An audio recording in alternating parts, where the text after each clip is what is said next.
Olá, meu nome é Júlia Galvani, este é o quadro Pioneiros de Luz e hoje eu tenho o prazer de entrevistar o pastor Valmor Ricardi. Pastor Valmor, muito obrigada por ter aceito o nosso convite. Hoje nós vamos conhecer um pouquinho mais sobre a vida e o ministério do pastor. É um prazer estar aqui e falar daquilo que eu nunca esperava que acontecesse. E é impressionante como Deus dirige a vida da gente. Eu sou catarinense, eu nasci lá em Concórdia, num lugar do interior, chamado Lindóia do Sul. Eu sou filho de italianos, meu pai Manuel José Ricardi, minha mãe Henriqueta Toriani. Lá eu nasci e lá eu vivi até os 10 anos. Qual a sua data de nascimento, pastor? É muito antiga. Você já ouviu falar no DNA? Data de nascimento antiga é o meu caso. 1954, no dia mais lindo do ano, Dia dos Namorados, dia 12 de junho. Dia 12 de junho de 1954. Muito bem. Então, ali mesmo o senhor passou a infância. O senhor tem irmãos também? Um bocado, como falo. Eu sou o 7º de 9 irmãos. Então, eu tenho a Irdes, depois vem a Noêmia, Darcy, Lírio, Terezinha, Valmor, não é? Que sou eu, Francisco e Cladir. Essa é a minha família, numerosa e maravilhosa. Muito bem. Conte-nos um pouquinho como foi a sua infância, pastor. A minha infância foi maravilhosa. Eu nasci na roça, pescando, caçando, brincando, pulando, subindo em árvore, caindo de cavalo. Foi uma infância assim que, lamentavelmente, muita gente hoje não conhece, não imagina como é linda a roça, a vida no interior. É cheia de aventuras, de alegria, de sol, sabe, é uma vida extraordinária, a vida da roça. Eu nasci lá. E interessante que aos 10 anos eu me mudei para o oeste do Paraná. Meu pai nos levou para a região do oeste, onde por acaso eu moro hoje, Marechal Cândido Rondon, num povoado também. Então, lá eu cresci mais um pouco. Lá eu fiquei 5 anos. E com 15 anos nós mudamos para Cascavel, no Paraná. E aos 18 anos eu saí de Cascavel em busca de um sonho em São Paulo. E eu tinha 2 projetos, não vou descrevê-los aqui, mas eram muito interessantes. Um deles, se o primeiro falhasse, eu pretendia, estava determinado a me envolver com coisas. Eu vou dizer, eu queria ser um traficante de drogas. Nunca usei, mas eu achava que se alguém usava, eu poderia ser o fornecedor que ganhava muito dinheiro, certo? Sim. Ideias brilhantes. Mas o meu sonho primordial era ir para o exército, onde eu fui reprovado por ser um portador de uma deficiência que era impossível para um piloto de avião. Eu tinha uma deficiência mitral que me levou a 3 cirurgias do coração até hoje. Eu sou um portador de uma válvula mitral, mas pela graça e misericórdia de Deus e pela maravilha da ciência eu vivo normalmente. Algumas restrições, sim, tem, mas vivo normalmente. Então, a primeira deu errado, mas eu saí de casa com o objetivo de ser um jogador de futebol. Eu fui para o juvenil do Corinthians, lá eu não fui aprovado. E como a maioria foi, eu não é, né? Entre milhares que passam por lá. Eu fui para um time da 2ª Divisão de Minas Gerais e lá começou a minha história, que mudou a minha trajetória, que deu um giro de 180 graus na minha vida. porque lá eu me encontrei com um comportor que havia sido artista de circo, malabarista e palhaço, e se encontrou com Jesus, e Jesus transformou a vida dele, e ele se tornou um mensageiro da página impressa. Benditos e abençoados esses comportores. Amém. O senhor sabe o nome dele? Adilson Pereira Santos. Um homem magnífico. Porque a história dele é impressionante. Ele era artista de circo, era o gerente do circo, e ele passou por uma cidade do Espírito Santo chamada São Gabriel da Palha, e lá os irmãos da igreja ofereceram um folheto para ele. Ele começou a estudar a Bíblia, e quando ele foi embora, o irmão disse: leva essa Bíblia com você. E ele então continuou a viagem como artista de circo. Ele era o gerente do circo. Ele ganhava 100 cruzeiros por semana para ser o gerente. Ele ensinava a montar o circo, desarmar o circo, conduzir o circo. E é interessante que essa habilidade, essa capacidade, naquela época, na década de 70, 80, os antigos que estão ouvindo sabem, a igreja já usava tendas para fazer evangelismo. E, na verdade, ele foi convidado para armar e desarmar a tenda, mas como ele era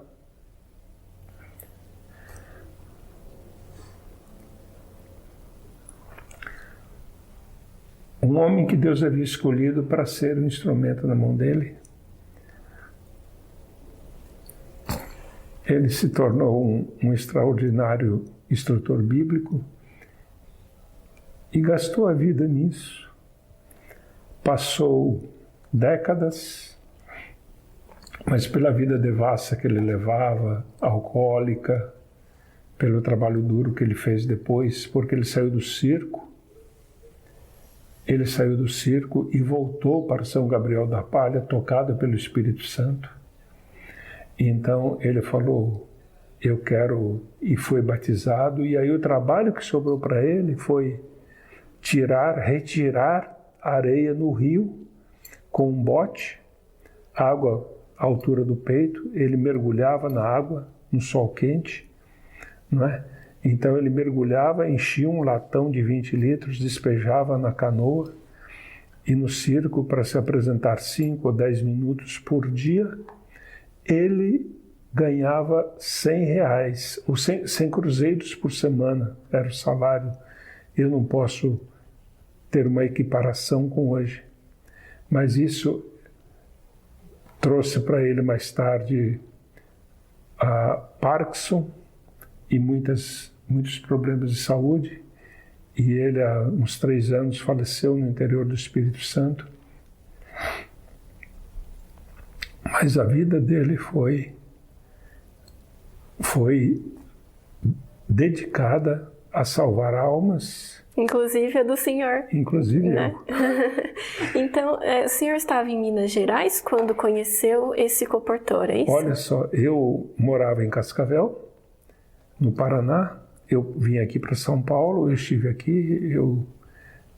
um tempo aqui, eu deveria voltar na Portuguesa de Desportos, e o time era lá de 3 Pontas, e eu cheguei lá e com um time em formação, mas logo o técnico brigou com a diretoria e foi embora, e antes disso eu tinha caído nas graças do treinador. Ele me adotou, eu tinha 18 anos, e eu estava crescendo muito, mas um dia apareceu uma dor na virilha, e era um pequeno tumor que me deixou fora uns 20 dias.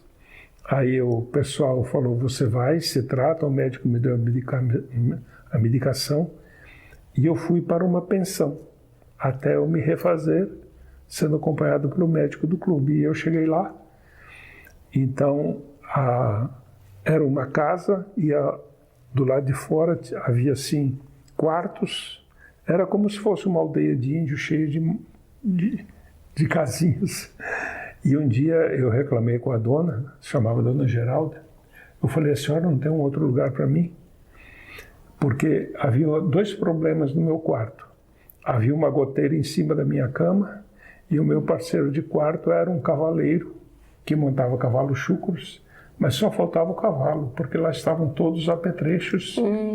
E o cheiro de cavalo também dentro do quarto era grande. Aí ela falou assim, olha, tem uma vaga aqui. Ela saiu, do lado de fora da porta tinha uma pequena plataforma e apontou para o lugar e falou, lá tem uma vaga, porque lá tem um rapaz, ele está sozinho, lá tem 2 camas, você pode ir para lá. E como é esse rapaz? Esse rapaz é uma moça. Ele é uma pessoa maravilhosa, ele não incomoda ninguém, ele é muito querido, muito gente boa. Só que ele é crentinho, vendedor de livros. Aí eu falei assim, ele é crente, vendedor de livros, ele é crente. Aí eu perguntei, a senhora tem telhas? Tenho telhas sim. Eu subi no telhado, troquei as telhas e fiquei junto com o vaqueiro, porque eu odiava crentes. Eu era um zombador, um escarnecedor. No meu último trabalho, lá em Cascavel, eu era pintor de móveis, ia também verniz, e fazia um trabalho fino, de qualidade, assim. E tinha um rapaz que era crente. E eu pisava na alma dele, eu zombava, eu escarnecia, eu humilhava. Eu odiava crentes. Mas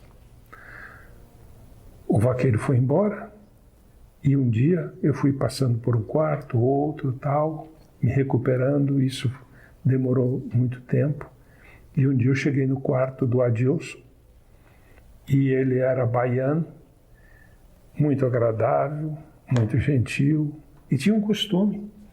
Ele costumava ler a Bíblia e cantar hinos. Eu sempre gostei de cantar. Sim. Mas eu sempre fui um taquara rachada. Mas eu tenho um sonho. Alguém disse que eu sou teimoso, mas eu sou determinado. Vai ter um coral sobre o mar de vidro, né? E eu vou cantar nele. Amém. Com a graça de Deus. Amém. E ele então começou a falar comigo. E ele lia a Bíblia. Ele cantava, eu cantava junto. E um dia ele falou, você tem que ser adventista. Eu falei, você é muito bobo. Você é um... Pensar num negócio desse, a sua religião não pode nada, a minha pode tudo. Certo? Então eu vivo do jeito que eu quero, eu vou lá e tal. E eu não vou citar, mas eles permitem que eu faça, não tem restrição nenhuma. E aí ele falou, não, mas a Bíblia é diferente. E ele começou a falar e ler a Bíblia, mas eu nunca tinha lido uma Bíblia. Mas finalmente chegou o tempo de eu retornar a São Paulo. Eu ia trabalhar com o Senhor isso era julho, até que eu chegasse o tempo para eu voltar ao futebol. Eu ia ficar treinando na várzea e tal. Mas antes de sair, ele me deu uma Bíblia. Ele me deu uma Bíblia e falou, leva essa Bíblia. Era a Bíblia dele, ele me deu a Bíblia. E eu cheguei em São Paulo, aquilo que eu planejava deu tudo errado. Aí um dia de sábado à tarde, eu estava na República e agora eu tinha que tomar uma decisão. Voltar para minha casa. E eu ia voltar para casa e o plano era aquele. Eu morava na fronteira, como moro hoje, na fronteira do Paraguai com o Brasil. E antes de eu sair eu tinha conhecido algumas pessoas, mas eu não sabia a que ponto elas iam, até onde elas iam, mas eu estava me aproximando deles. E de quando saí de casa até o final do ano, 3 deles morreram. Um foi assassinado e 2 morreram num acidente de trânsito quando eles voltavam de um assalto a bancos. Eu não sei o quanto ia me envolver, mas eu tinha um plano definido de andar pelo caminho da perdição que eu já estava envolvido. Sim. Mas aquela tarde, pela primeira vez na minha vida, eu abri uma Bíblia. E eu, na verdade, eu não sabia que Deus estava me acompanhando. Quando tinha 8 a 9 anos, o meu irmão foi para o seminário e deixou em casa um livro chamado Histórias Sagradas. E a minha mãezinha, à luz de vela de querosene, lia a Bíblia, Histórias Sagradas, Histórias da Bíblia, para mim, para meu irmão e minha irmãzinha mais nova. E, na verdade, eu me apaixonei por Deus, sabe? Eu não sabia o nome dele. Um dia eu estava numa classe religiosa e a professora perguntou: quem é Deus? Eu falei: é o Bambim.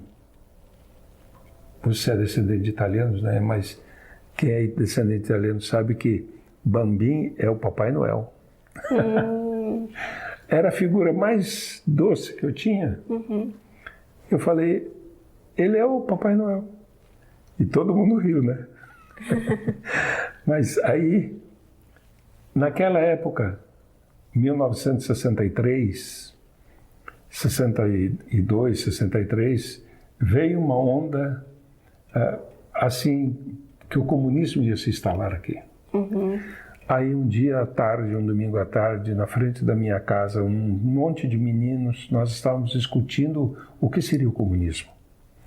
E alguém falou assim: não, mas o comunismo é muito bom. O comunismo eles vão ajudar a gente, a vida vai ser mais fácil, vão aumentar o rebanho de gado, ajudar a gente criava porcos na roça. Vai ser muito bom porque a gente vai ficar mais rico, a vida vai ficar mais leve e tudo vai ser assim. Mas só que tem um detalhe. Eu era o menor, eu tinha 8 ou 9 anos.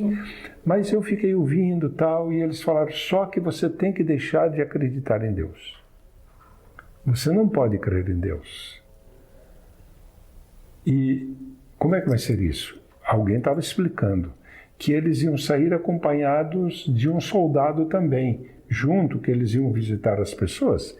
Eles iam dizer: nós vamos fazer isso, fazer aquilo, te dar isso, e a sua vida vai melhorar, vai mudar. Mas você não pode acreditar em Deus.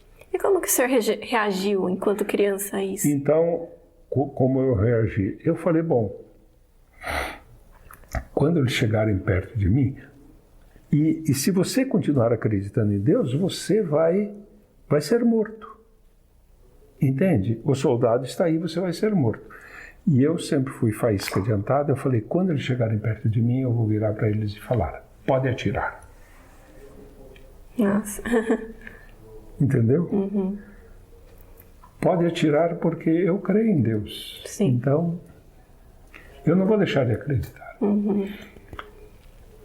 É interessante que o primeiro verso bíblico que eu conheci, eu era garoto, eu comprei um presente para minha mãe do Dia das Mães. Eu tinha pouco dinheiro e eu cheguei numa loja e tinha uma porcelana em forma de um livro aberto que estava escrito assim: o Senhor é meu pastor e nada me faltará. Salmos 23, primeiros salmos que eu li na Bíblia quando eu abri. E aí eu li vários, e aí eu vi. Não é que eu amava a Deus. Isso não era importante. Mas eu descobri que Deus me amava. Sim. Deus me amava. E um dia meu pai chegou para mim e falou: você vai ser a vergonha da minha família. E eu era, bom, pelas ideias que eu expus, vocês imaginaram como eu era. Aí, naquele dia, eu tive uma batalha, um diálogo com Deus. Antes de eu sair de Três Pontas, de junto do Adilson, ele me deu o endereço da Missão Mineira Central e do pastor diretor de comportagem, Modesto Alves de Souza. Bom, e o endereço da missão, eu falei: eu não vou a Belo Horizonte. Não, mas ele insistiu tanto que ele anotou, eu guardei na carteira e levei e tal. Naquela tarde, eu ouvi uma mensagem assim: vá para Belo Horizonte. Você ouviu uma voz? Uma voz assim, uma ordem: vá para Belo Horizonte. Eu falei: mas eu vou fazer o que lá em Belo Horizonte? Eu não tenho nada para fazer, eu não conheço ninguém, não tem sentido eu ir lá.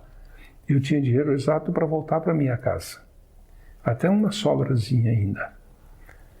Eu vou voltar para casa, não, vai para Belo Horizonte. Bom, mas isso foi assim, conversando comigo, mas o que eu vou fazer lá? Não, você vai voltar para junto do Adilson. Mas voltar junto, lá não tem mais, o time acabou, o time tinha acabado, que começou antes de eu chegar, acabou. A hora que eu voltei, que eu estava bom, eles falaram, não, o técnico foi embora, os jogadores foram embora, eu encontrei com um rapaz, aí ele falou, eu estou indo para Goiás, vamos comigo, alemão? Vamos. Aí eu já estava envolvido com isso, depois que eu já havia voltado de... Então o time acabou, mas no meu diálogo eu falei, lá não tem nada, tem que ser catador de café. Mas quando eu estava doente e o Adilson saía para dar ofertas, eu andava junto com ele. E ele vendendo vida de Jesus, mas eu não estava nem aí, sabe? Mas eu tinha que fazer alguma coisa, eu sou muito inquieto. Eu saí e eu falei assim, mas eu sou muito tímido, sabe? Eu não sabia vender nada, mas essa voz... falou, vá para Belo Horizonte, volta para junto do Adilson. Aí eu senti assim que ele estava falando, eu senti que a conversa foi se direcionando até que eu perguntei, mas eu vou ser crente? Porque isso tudo na mente do senhor? Hã? Isso tudo na mente? Na mente, mas eu ouvia a voz dele falando comigo. Sim. Mas eu vou ser crente? Aí foi uma coisa assim muito dura. Você vai ser crente. Catei minha mala, fui para Belo Horizonte, cheguei na missão, Mineira Central, entrei lá. Eles devem ter ficado assim espantados. Esse cara é maluco. Eu falei, eu quero ser crente. Eu quero ser crente. Aí o que aconteceu? O pastor Modesto chegou, ele me deu o curso da Bíblia Fala. Ele falou, você volta para lá quando tiver batismo. Isso era dia 31 de julho. Aí, quando tiver batismo, eu te chamo. Eu fiz a Bíblia Fala em 10 dias, mandei de volta e veio um telegrama, venho para o batismo dia 20 de agosto. O primeiro dia que eu entrei na igreja adventista foi no dia do meu batismo. Nossa! Outra coisa, enquanto o pastor pregava lá, eu estava lá embaixo preenchendo a minha ficha batismal. Eu entrei na igreja pelo tanque. Poxa, que vesti a roupa e entrei no tanque e desci lá, troquei de roupa, subi, recebi meu certificado de batismo e fui embora. Isso era dia 20 de agosto. Agora fez 50 anos que sou. 20 de agosto de que ano? 1972. 72. Agora completou 50 anos. O senhor teve alguém que o ajudou, que o acompanhou nesse processo, estudando mais a Bíblia com o senhor? Na verdade, o Adilson, a gente foi comportar junto.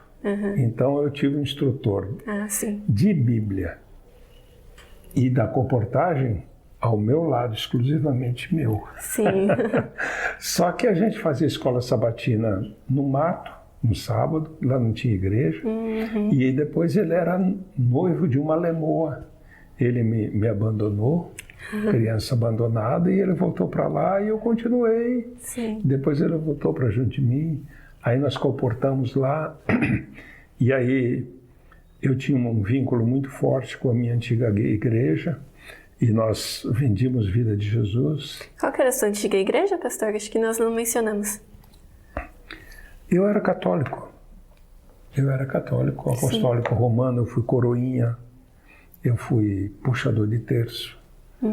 E aos 14 anos eu comecei a sentir aquilo tudo estranho, porque meu pai não frequentava a igreja e ele me ensinou a orar. Ele dizia assim, eu não vou para a igreja, mas eu, debaixo de uma árvore, eu converso com Deus, eu confesso meus pecados. E eu comecei a fazer a mesma coisa.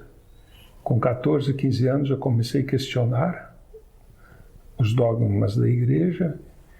Deus estava me preparando realmente. Sim, com certeza. E aí então, eu falava com Deus, eu orava a Deus, porque eu fazia todas as coisas, mas eu não entendia porque eu falava com Ele. E vinha paz ao meu coração, então nessa época eu me encontrei com a Bíblia, e uns dias antes, quando eu era menino, eu era brigador, eu era eu não me encontrava, não procurava confusão de jeito nenhum, mas se alguém procurasse, eu achava. Então eu brigava de manhã, de tarde, um dia sim, outro também. Mas um dia eu briguei com um rapaz, com um amigo meu. A gente era amigo, mas ele tinha 17 anos e eu tinha 13. Então eu apanhei mais do que bati. Mas agora eu tinha 18 anos. E foi isso antes. Eu ainda estava em São Paulo. Aí eu falei assim, eu preciso encontrar com aquele rapaz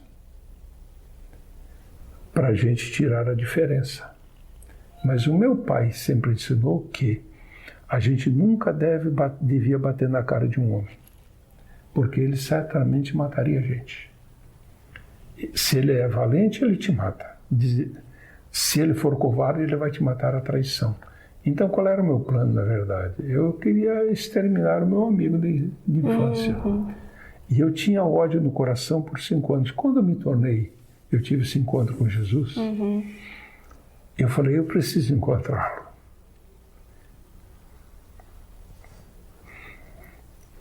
E eu quero dar nele um grande abraço.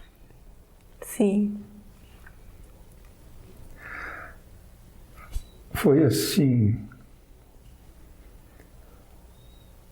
a marca que eu era uma nova criatura, sabe? Sim. Aquele ódio foi embora e Amém. nunca mais voltou. Eu fui comportor efetivo. Aí a gente vendia a vida de Jesus e os padres começaram a perseguir a gente. Então isso rompeu com o meu cordão umbilical com a Igreja Católica. Certo. Eu fui entendendo que o que eu estava fazendo era de Deus e que... Então o senhor abandonou aqueles primeiros planos, se tornou comportor. E por quanto tempo o senhor comportou? E depois como que foi esse processo de se tornar um pastor, né, da Igreja Adventista? Bom, eu fui comportor efetivo 3 anos e meio. Eu tinha parado os estudos, mas chega um pastor e diz assim, você tem que ser pastor. Chega um e diz assim, não, mas você tem que ser pastor. E o meu primeiro pastor distrital foi o pastor Vandir Mendes de Oliveira. Eu trabalhava no distrito dele, eu fiz uma grande venda até eu fui promovido e ele pegou 2 dias, o carro dele e foi me ajudar a entregar os livros porque eu trabalhava na roça. E lá ele falou, Valmor, você tem que ser pastor. Sabe por quê? Não, mas eu sou tão feliz. Eu era o comportor mais feliz da terra. E eu estava de olho numa morena, lá onde eu estava trabalhando, que é a minha esposa há 45 anos. Então eu falei, tá bom aqui, deixa eu quieto e tal. Aí ele falou, não, mas sabe o que é? Um dia você pode ser o líder dos comportores. Passaram-se uns 30 anos, ele era presidente da União Oeste Brasileira, e eu me tornei o diretor de comportagem da União Oeste Brasileira.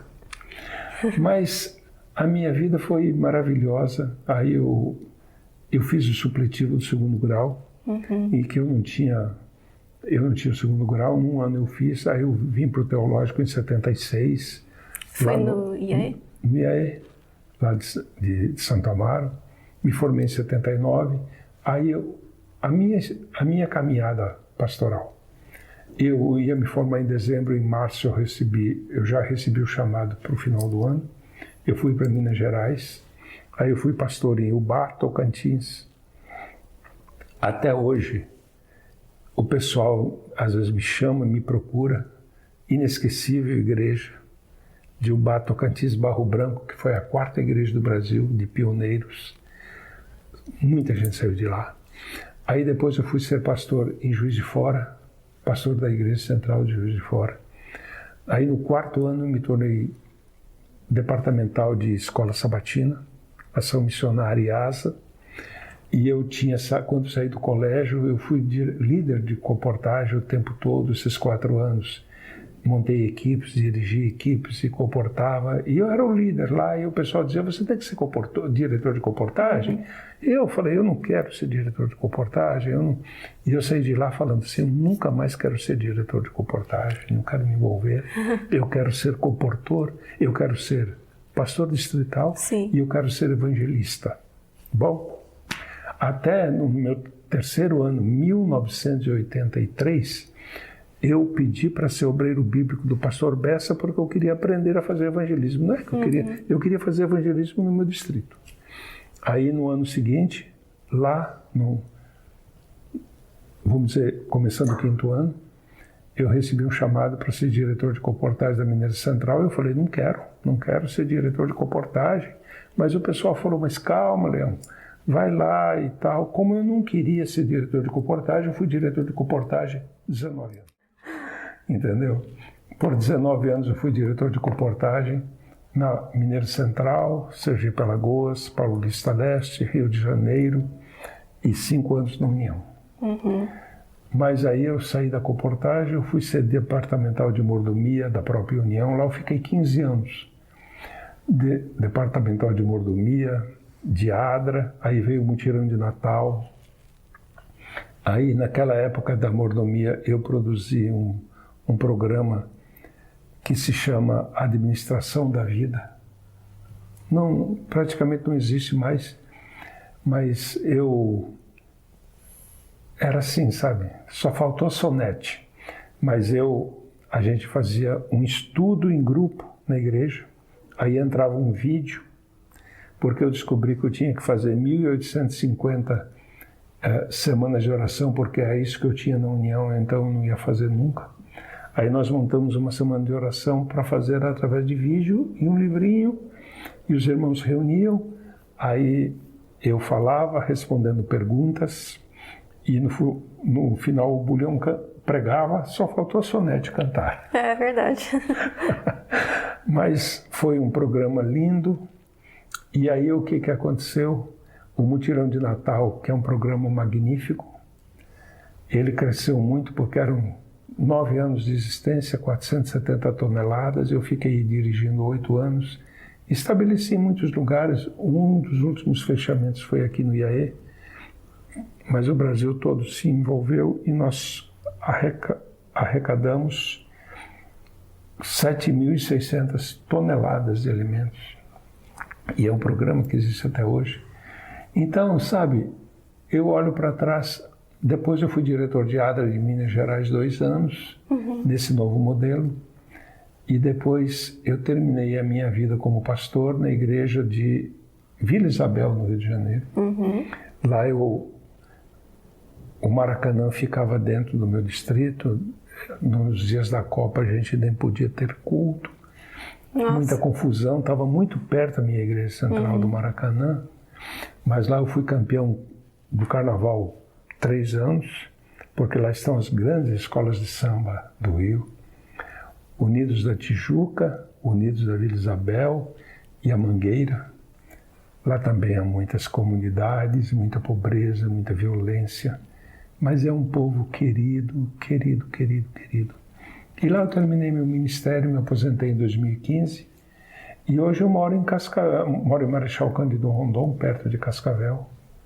E lá a gente tem desafios grandes, porque tem 5 cidades que não têm a presença da igreja. Estamos plantando em 2 igrejas, em 2 cidades. E eu sou um dos homens mais felizes da terra. Amém. Pastor, quantos anos de ministério foram no total? Na verdade, foram 42 anos de comportagem. 43 anos, 44. 3 anos e meio de efetiva, 4 anos como estudante e 35 anos como pastor. Certo. E ao longo desses 43, 44 anos, qual que o senhor considera que foi o seu legado?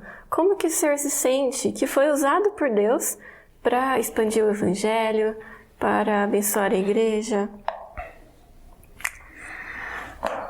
A coisa mais linda para mim é que, como diretor de comportagem, eu recrutei muitos meninos e meninas nas igrejas do interior.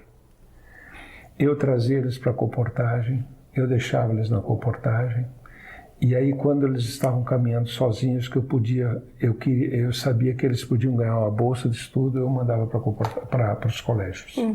Então, eu não sei, mas por todos os lados tem alguém que vem, me abraça e diz: você E aqui, por exemplo, tem um menino que foi meu comportor. Um menino que foi meu comportor. Ele tinha 14 anos, ele era o único adventista da família. O pai e a mãe não eram, e ele foi ser meu comportor. E a gente se tornou amigos, e ele é especialmente amigo da minha esposa, que era gerente da loja, e ele era apaixonado por livros. E aí um dia ele chegou lá e falou: mas esse livro, Parábolas de Jesus, é maravilhoso. Mas ele não tinha recursos. E a minha esposa chama-se Marieta e ela tem um coração maravilhoso. Sim. Ela falou, comprou o livro, pagou o livro e deu para ele. Um dia eu estava lá e ele chegou na minha sala e falou assim: pastor, eu estava comportando e uma senhora falou assim: você é um anjo de Deus. Porque ontem eu estava desesperada, chorando, porque eu queria parar de fumar. E eu pedi para que Deus mandasse um anjo. E ele mandou aqui: você está me oferecendo um livro que me ensina como parar de fumar. Mas aí teve mais um caso. Esse menino um dia chegou na minha sala e falou assim: pastor, eu escrevi um livro e eu queria que o senhor mandasse para a CPB. O nome do livro é assim. Está aqui, pastor. Muito prazer, meu nome é Jesus. Rodrigo Silva. Ah, que legal. Mas o pastor Silvano, o doutor Silvano, que está aqui, eu vou esquecer do nome de muitos, mas eu vou dizer, centenas estão por aí e milhares passaram pelas minhas mãos. E ontem à noite, aqui, eu encontrei um pastor que me deu um abraço e falou assim: eu ia fazer o casamento dele. Ele e a esposa eram meus assistentes de estudantes e aí não deu para eu ir. E era a primeira vez que eu encontrava a esposa dele e ele juntos. Depois nós trabalhamos juntos e tal, mas ele falou: eu tenho uma gratidão muito grande por você. Qual é o legado? Por exemplo, eu inovei na comportagem, eu coloquei propaganda dos livros na televisão, isso ajudava os comportores. Na área de mordomia, nós criamos a administração da vida. E aí os irmãos contavam experiências do pacto que haviam feito com Deus. Isso perdurou. E Provai e Vede. Também. O Provai e Vede foi assim. Eu não sei se eu... Olha assim, eu tinha que escolher 8 experiências, porque eu fazia uma semana de oração, mas eu tinha 40. E a hora da oferta na igreja era uma hora sombria. Assim, era uma coisa assim, uma leitura mal feita, mal preparada. E aí eu pensei assim, e se a gente pegasse uma experiência de um irmão de 5 minutos e colocasse nessa hora? E eu dei uma sugestão para o pastor Arnaldo Henrique da divisão e os colegas estavam juntos. E aí a ideia ficou, porque eu falei, tem muita gente e vocês veem que cada dia tem uma história linda, diferente. Então, o pastor Miguel é que fez, mas a ideia a gente deu junto, ninguém é dono de nada, mas eu louvo a Deus porque aquela ideia que ele colocou no meu coração, de repente, tem sido uma bênção, né? É verdade. E quem acredita que Deus é fiel, não vai quebrar a cara, porque Deus é fiel, Ele prometeu. Eu vou abrir as janelas do céu, então eu diria para você, confie nele. Ele te ama, Ele sabe quem você é, Ele viu você nascer. Ele vai abrir o mar vermelho para você. Como diz a música do Ronaldo Arco, se for preciso ele abre o mar e faz o tempo parar só para poder te ajudar. É verdade. Amém, pastor. Que Deus seja louvado pelo realmente tantas iniciativas e muitos estudantes, né, que hoje até são pastores, que o Senhor teve a oportunidade de influenciar, né, na sua vida. Eu gostaria ainda que o senhor contasse um pouquinho sobre a família que o senhor formou. Então, como que o senhor conheceu sua esposa, qual o nome dela e se vocês tiveram filhos? Eu era comportor, fui trabalhar em Ituiutaba, lá tinha uma igreja de 46 membros tirando os meninos, que eram bastante, mas tinha um homem e o resto eram mulheres, e eu conheci a Marieta lá, sabe? Tentei namorar com ela, ela falou não, tá bom. Ela tinha um namorado, e aí eu desisti, aparentemente. Aí, de repente, ela abandonou o namorado que não era adventista, mas eu fui comportando. Eu estava numa cidade um dia, e de repente, durante a semana, eu senti uma saudade dela. Eu voltei lá, ela não resistiu. Entendeu? Ela não resistiu e nós estamos casados há 45 anos. Amém. Qual foi a data do casamento? 7 de fevereiro de 1977. Ok. E temos 3 filhos. Giovana é enfermeira, mora no Rio de Janeiro, casado com Jackson, que é professor. Eu vou voltar a ela porque lá tem alguma coisa muito séria. E Viviane é médica, casado com Wagner, é dentista, moram junto conosco, porque quando a gente se aposentou, a Viviane falou, alguém tem que cuidar dos velhos, eu vou mudar para lá. Meus filhos são maravilhosos. E o Júnior é engenheiro eletricista, vive aqui na capital de São Paulo, é funcionário de uma multinacional. A minha alegria é que eles são fiéis a Deus, estão Amém. comprometidos, são pactuantes, são envolvidos com a obra, sabe, são dizimistas fiéis, são leitores da Bíblia, estão envolvidos na igreja. A Giovana é diretora de asa da igreja dela. A Viviane, Deus olhou para ela e falou assim, ela queria ser esposa de pastor, mas ela queria ser médica. Aí eu falei, não casa não dá certo, não funciona, porque ele vai ser a esposa, o esposo da médica, e a médica fica no lugar e o pastor tem que mudar, não tem jeito. Sim. Mas meu genro é o primeiro ancião da igreja. Então, ela canta num trio, ela é ótima pregadora, melhor que o pai, ótima professora da escola sabatina, e está envolvida com tudo, sabe? A Viviane seria o pastor, mas ela nasceu mulher, então, e é médica. E o Júnior tem uma esposa que encontrou na universidade, e nós oramos para que ela um dia se encontre com Jesus também. Mas ele é um indivíduo totalmente comprometido com Deus. E lá no Rio tem um problema gravíssimo de coração. Chama-se Paola, minha neta, que tem 6 anos. E aí, esses dias, eu e a minha esposa estávamos lá em junho, eu até passei meu aniversário lá, e um dia ela estava sentada no meu colo e ela falou, vovô, esses dias eu estava chorando. Mas a Paola não chora. Ela acorda sorrindo. Eu já observei ela acordar. Ela acorda sorrindo. E ela vive cantando, sabe? Ela canta e ela é espoleta. E ela disse, eu estava chorando, vovô. Mas eu falei, mas por que você estava chorando?